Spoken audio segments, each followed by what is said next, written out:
He told me to act like I knew him. We were being followed. The instruction was delivered in a low, urgent whisper as we walked down the street, a shared secret cloaked in the mundane rhythm of our footsteps. Then I saw it, a flicker of recognition, not in my own eyes which were wide with confusion and a growing unease, but in the casual glance of the woman walking her dog across the street. It was the kind of glance you give a familiar stranger, the kind that says, "Oh, you're still here," without ever uttering a sound. Her eyebrows did not rise, her mouth did not curve into a greeting. It was simply an acknowledgement of presence, a fleeting brush of shared space. And in that moment a cold dread settled in my stomach, heavier than the cheap wine I choked down earlier, its metallic tang still lingering on my tongue. My throat tightened, not from outright fear, but from a suffocating wave of humiliation that washed over me, hot and prickling. He hadn't asked me to act like I knew him. He had instructed me to act like I was him, or rather someone he should know, a person whose absence from his side would be noteworthy. This was a dinner party I'd been dreading for weeks, a forced reunion with a circle of his old friends, people who held his history, his triumphs, his mistakes closer than their own. They were a monolithic entity, a historical record of him, and I was the newest addition, the unexpected variable, the woman who had dared to disrupt the comfortable narrative they'd all woven about him over the years. He'd been so insistent, his words laced with a practiced earnestness that I now recognized as manipulation. "Just play along," he'd said, his eyes holding a familiar, almost desperate plea that I usually mistook for affection, a signal of his vulnerability. "They're a bit traditional. They won't understand otherwise." He'd squeezed my hand then, a gesture meant to reassure, but which now felt like a subtle threat of consequence should I deviate. And so I found myself standing on the periphery of a hushed living room, the air thick with the scent of old money and polite conversation, clutching a glass of something that tasted suspiciously like regret, while he circulated, holding court, his laughter booming a little too loudly, a practiced projection designed to fill the space. His friends, all polished and precise, with their meticulously maintained hairstyles and expensive suits, circled him like satellites in orbit, their movements economical and practiced. They spoke in inside jokes, referencing shared experiences that predated my existence by years, their words a coded language I couldn't penetrate. And whenever their gaze drifted towards me, it was a quick, dismissive sweep, as if I were a piece of furniture that had been inexplicably moved into the room, an object that didn't belong and wasn't worth acknowledging. The true sting, the sharpest jab, came when he introduced me, or rather, failed to. He'd bring a woman up, a blonde with an impossibly high-neck dress and an equally impossibly haughty expression, weave a brief anecdote about a mutual acquaintance, and then seamlessly pivot back into conversation with someone else, leaving me standing there, a ghost at the feast, my smile fixed and fragile.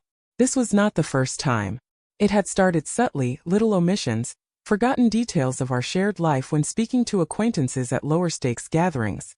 A casual mention of a restaurant we'd visited omitted. A shared inside joke not passed on. But this was different. This was his inner circle, the people who mattered, the gatekeepers of his past. And he was making it clear, with every forced smile he offered in my general direction and every averted glance, that I didn't quite fit, that I was an interloper. The woman with the dog across the street had seen it too. I remembered her, standing patiently on the curb, her dog sniffing intently at a lamppost, her expression neutral as she'd observed me. She'd seen me standing there, a tight, forced smile plastered on my face, waiting for him to finish whatever performance he was engaged in, and she had recognized the familiar dance of someone being kept at arm's length, a silent tableau of exclusion. Later that evening, as the party began to thin, the clinking of glasses softening, the animated conversation starting to wind down, he found me by the wilting centerpiece of calla lilies, their waxy petals already beginning to droop, mirroring my own weariness. "Having a good time?" he asked, his voice falsely bright, laced with an almost theatrical concern. I looked at him, at the carefully curated charm he presented to the world, a mask he wore so well it was hard to remember what, if anything, lay beneath. His eyes, usually so expressive, were carefully neutral, reflecting only the dim light of the room. "They seem to like you," I said, my voice flat, devoid of any genuine warmth, a quiet accusation disguised as an obser. "Baran." He nodded, oblivious or perhaps choosing to be. "Of course. They know me. They always have." The implication hung in the air between us, thick and suffocating, a palpable weight. He knew, and they knew, that I was the outsider he had deliberately placed in this position. And he was content to let me remain so, to inhabit that designated space of otherness. That night, lying in bed, the silence of our apartment was louder than any of the party's polite chatter, a hollow echo of the unspoken tensions. He was asleep beside me, his breathing even, a picture of innocent repose, his face slack and unguarded in the darkness.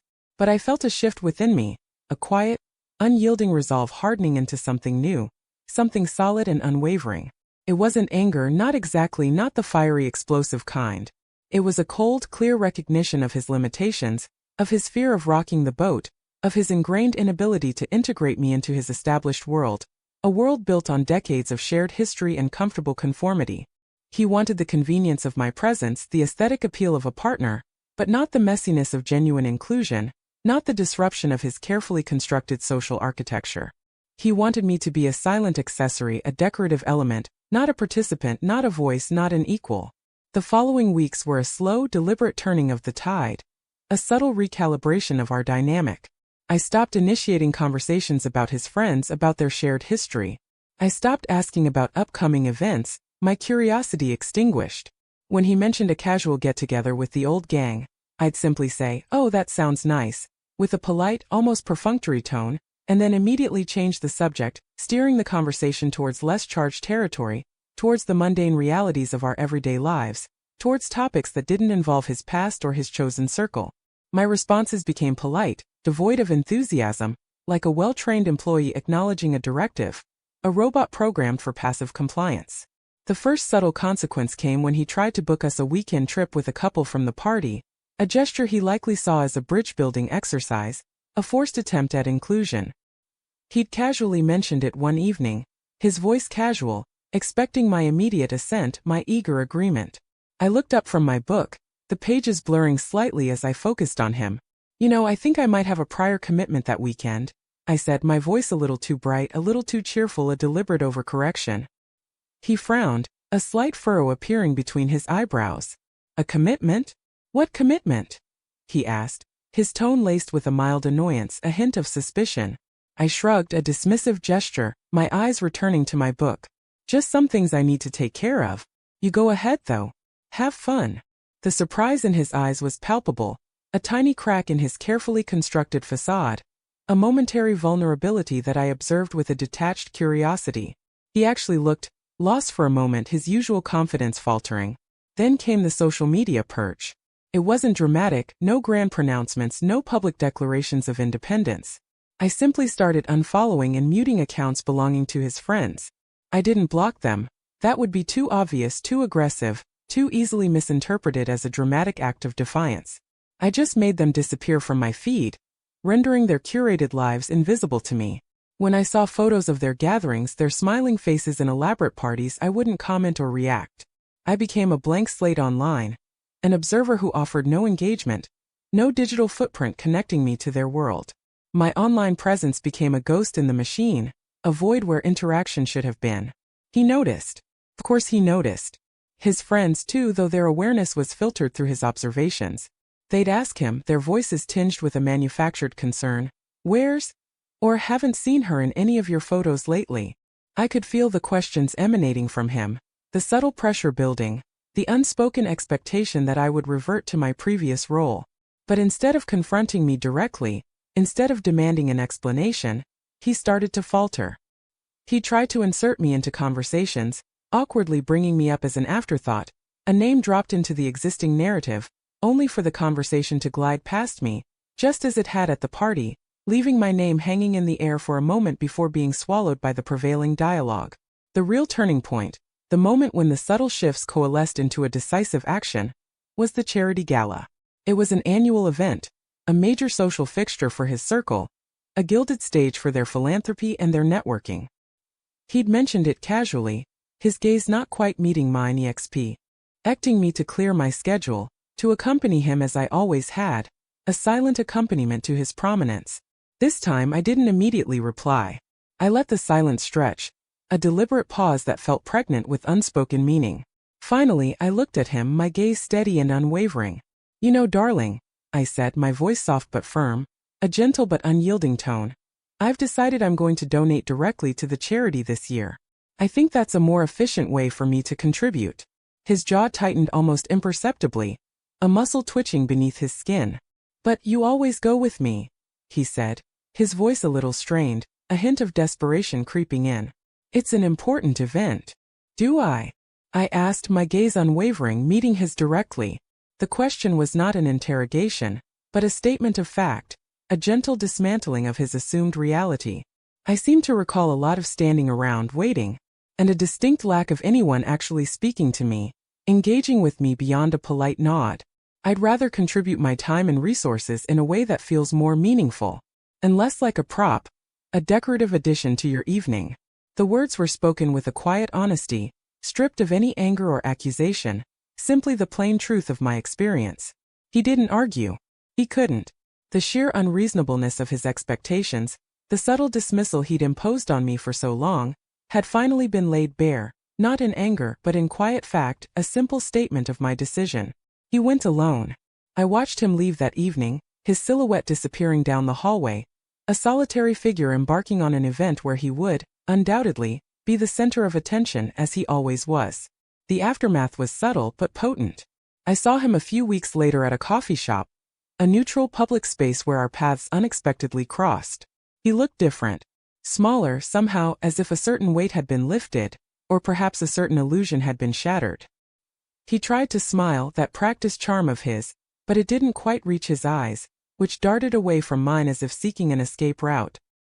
He said hello, a perfunctory greeting, and then quickly looked away, his gaze fixing on the menu board, as if afraid I might ask him to vouch for me, to include me in his space, a request he was no longer equipped to fulfill. His friends, the ones who had been so polite yet so dismissive, began to treat me with a new, uncomfortable deference. A nod of the head, a mumbled acknowledgement when we did cross paths, a slight widening of their eyes. They'd clearly been briefed, their polite indifference replaced by a cautious respect. He hadn't explained, not really. He couldn't. The truth was too nuanced, too embarrassing for him to articulate. But he'd communicated my absence, my quiet withdrawal, as a deliberate choice, a boundary established, and they, in their own way, understood. They understood that the equation had changed, that the equilibrium he'd so carefully maintained had been disrupted, not by a storm, but by a gentle, persistent withdrawal of my presence, a quiet refusal to play my assigned role. He never directly addressed it. He never apologized for the exclusion, for the feeling of invisibility he had so skillfully manufactured. He never admitted that he had made me feel like an afterthought, a placeholder. But the distance grew. Not a chasm, not a dramatic break that would shatter the fragile piece of our shared life, but a quiet, unbridgeable space that widened with each passing day.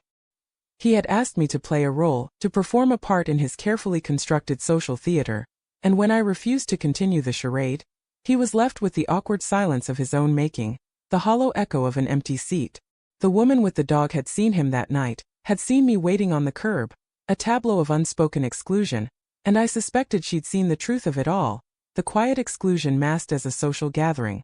And I realized with a peculiar sense of peace, a calm acceptance that settled deep within me, that sometimes the most profound justice is simply the absence of one's own participation in a situation that diminishes you, the quiet act of reclaiming your own space by simply choosing not to inhabit theirs.